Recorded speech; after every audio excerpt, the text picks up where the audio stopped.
Hi, and welcome back to Beans and Bezels.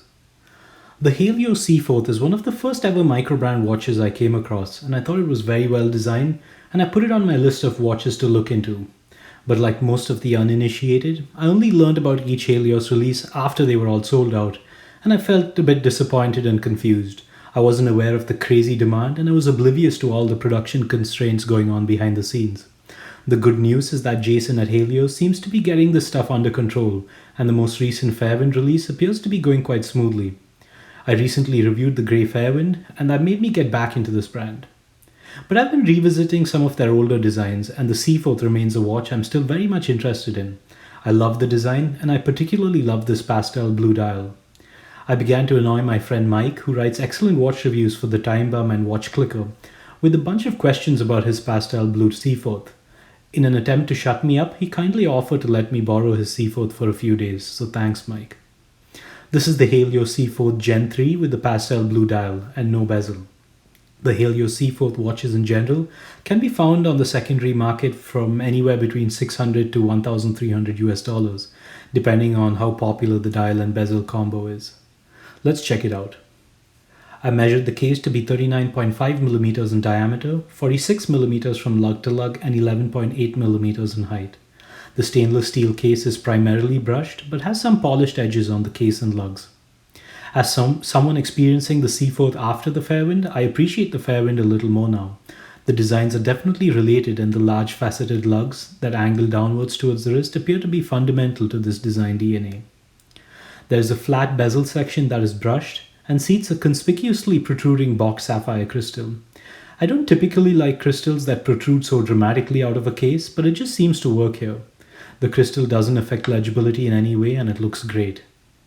You have a 6mm screw down crown at the 3 o'clock position that is incredible to grip and operate. I love big crowns, and this one is just perfect.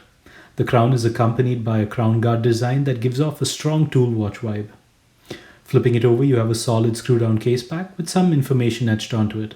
This watch is rated for up to 200 meters of water resistance. This is the pastel blue dial option, and is probably one of the most popular dial options that Halios has offered so far. The base of the dial has a soft matte finish, and I'll just say right away that this is one of the cleanest dials I've reviewed. There is an outer minute track printed in black, with slim black ticks for the minute markers and bold ticks for the hour markers. The legibility is excellent and is perfectly positioned to avoid any crystal distortion. You then have large rectangular applied indices for the hour markers that have flat black borders and are generously filled with lume. The finishing on the indices is excellent, and I love the fact that the indices are black and not polished or brushed metal. The 12 o'clock marker is a pair of double indices, below which is the brand's name and the watch series. Excellent printing quality here. You should know by now that I'm a sucker for 6 o'clock date windows, so this date window is all kinds of perfect for me. The window is cut into the dial with sloped surfaces and a wonderful dial match date wheel background. Again, great finishing here on the window and the surrounding areas. The hands are well proportioned and follow the design of the indices, with black borders and filled lume. The only area where this dial falls short at being excellent is in the slightly mismatched lume on the indices and hands. The indices seem to be slightly more off-white. The length of the seconds hand is perfect, and it has a large rectangular loomed element that gives it plenty of visual weight. Overall, the legibility of this dial is amazing. The finishing is great, and the dial design is incredibly appealing to me. I must sound like a complete fanboy right now, but that's because I am. All the indices and hands are loomed, and quite generously so. The loomed elements are all BGW9 Superluminova, and the blue glow looks great against the pastel blue dial. The indices appear to be very generously filled with lume, aided by the depth and overall size of the indices. The loomed element at the 6 o'clock marker lacks a definitive border, so the lume here is slightly less defined. But it works great from a dial design perspective, so I think the lume should be treated as a bonus. The hands are well loomed too, with large lume sections that glow bright and have excellent longevity. The seconds hand has a well-proportioned rectangular loomed element, and overall the lume on this watch does not disappoint. This is the third generation of the Seaforth lineup and features an ETA 2824-2 movement. These are good movements, and for the original retail price as well as for most of the secondary market prices, I can't complain.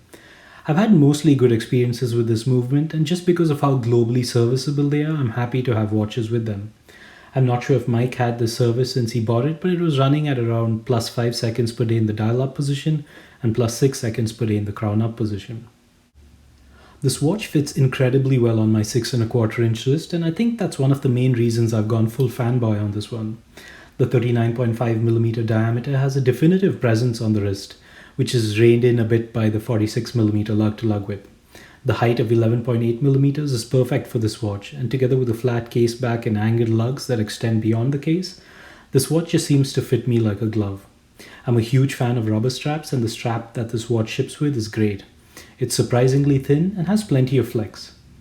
Overall, the way this watch feels on the wrist is enough for me to want to buy one of my own. To wrap this up, I wish I could say go out and buy this watch, because I would. Sadly, these beautiful dials don't pop up very often, and when they do, they don't last very long on the secondary market. The secondary prices are also slightly volatile, and you could be paying anywhere between $600 to $1,400 for Seaforth watches in general. I think for the popular dial colors like this one and the light grey, around $1,000 is realistically where they are at. So I love this dial and I enjoyed checking this out. I'll be looking to get a Seaforth for myself soon and maybe one day grab one of these pastel blue dials.